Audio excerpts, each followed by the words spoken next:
Nos referimos a que no hay ni miedo físico ni miedo psicológico. ¿Estamos de acuerdo? Esto es muy difícil para el ser humano poseerlo. No tener miedo físico ni tener miedo psicológico. ¿Han visto, por ejemplo, lo que es caminar tan fácil por un lugar reducido cuando hay una raya ancha sobre el suelo? ¿Han visto lo fácil que es? ¿Y han visto lo difícil que es caminar por el mismo lugar cuando está a 2 metros? ¿Y lo imposible que así es cuando está a 20 metros? Uno no camina, se arrastra. ¿Sí? Y dése cuenta de la seguridad que se tiene cuando se está a la misma altura del piso. Imagínense caminar tranquilamente sobre una fracción de 1 metro. ¿Estamos de acuerdo? ¿A qué le molestaría caminar sobre una fracción de 1 metro? Y decir que no se va de un lado a lado. Bueno, a mí me costaría un poquito, pero a la mayoría de ustedes no. ¿Sí? Pero si esa fracción está a más altura, a 20 metros, 30 metros, 40 metros, genera algo en el sistema propio de la percepción. Un miedo a dejar de ser, no un miedo a morir, o un miedo terrible al dolor. El ser humano está propenso siempre a tener muchísimos temores, muchísimos. Son muchas sus imposibilidades psicológicas. El miedo surge de la propia incapacidad del reconocimiento a tantas cosas, ¿sí? A no aceptar lo que la vida es. No maneja el dolor. Una de las cosas que el ser humano tiene mucho miedo es al dolor. Y otro es a la muerte.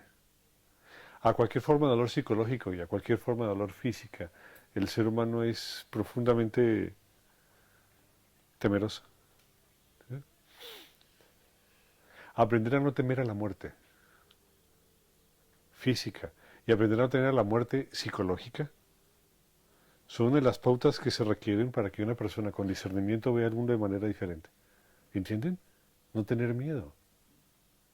No tener miedo físico y no tener miedo psicológico. No tener miedo al dolor. No tener miedo a las cosas. No tener miedo al absurdo. No tener miedo a hacer las cosas, a decirlas, a no decirlas. Es profundamente complejo y se enraiza básicamente en la inseguridad que tenemos de ser nosotros mismos. Todo viene de una cosa muy elemental. Es que en el fondo no hay algo. Es decir, en el fondo no hay alguien.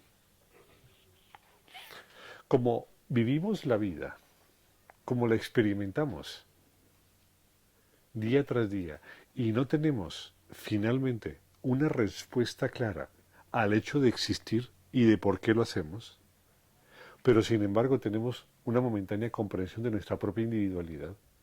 ¿Estamos de acuerdo? Tenemos una momentánea comprensión empírica de nuestra propia individualidad, pero ninguna respuesta respecto a su naturaleza, a su matiz existencial. Es decir, no sabemos en el fondo por qué somos lo que somos.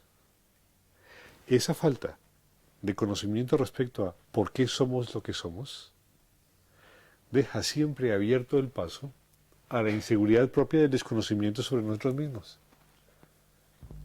Ese impedimento, esa ausencia de seguridad sobre el conocimiento de nosotros mismos, abre el paso al temor en todas sus facetas. Todo lo que vamos a ver de aquí para abajo no son más que facetas en el fondo de temor, son formas de miedo. ¿Por qué? Porque hay una brecha abierta en el cual la experiencia que tenemos de nosotros mismos no puede ser explicada a través de la experiencia de nosotros mismos. Ese es el paradójico. Nuestra experiencia individual no es explicada a través de nuestra experiencia individual. Por la razón por la cual el miedo no permite el conocimiento de nosotros mismos, porque la mente no permite el conocimiento de nosotros mismos, debido a que el miedo es una actividad mental, el miedo es una actividad mental. ¿Mm? Nuestra experiencia de nosotros no genera el conocimiento de la razón de la experiencia de nosotros. Entonces vivimos en un mundo sin razón de ser clara y final, que le abre las puertas a todo tipo de circunstancias miedosas y temerosas, porque no se cierra el círculo, siempre se escapa por algún lugar el aire cuando inflamos la bomba. Cuando inflamos la bomba, el globo, siempre se sale el aire. Siempre sacamos agua de la balsa y siempre se entra por algún agujero. Nunca está completa nuestra percepción de la realidad, porque nunca está completa nuestra comprensión de la realidad individual.